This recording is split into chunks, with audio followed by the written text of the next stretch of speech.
The Russian President Vladimir Putin as early as next week. This comes right off of Steve Witkoff's meeting with Putin. Senior White House correspondent Peter Doocy fills us in on this huge development. Hi, Peter.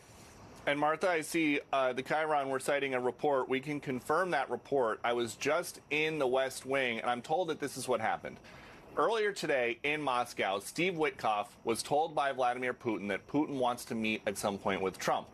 Witkoff then relayed that message to the president, who is open to it, the possibility of a meeting as soon as next week, if the result of that meeting will be an end to the war in Ukraine. We know that President Trump was on a phone call with Volodymyr Zelensky and some European leaders. He shared this with all of them.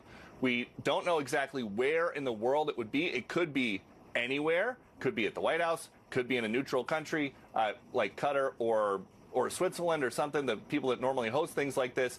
And I have a statement from Caroline Levitt, hot off the presses. Haven't seen this anywhere. It says, as President Trump said earlier today on Truth Social, great progress was made during Special Envoy Witkoff's meeting with President Putin. The Russians expressed their desire to meet with President Trump, and the president is open to meeting with both President Putin and President Zelensky. President Trump wants this brutal war to end. And so the emphasis there is on the Russians making this request, but President Trump obviously being open enough to it that there could be a global summit between Putin, Trump, and Zelensky as soon as next week. But there's also a possibility that it slides, and there's also a possibility that it never happens. But it could happen as soon as next week. Martha.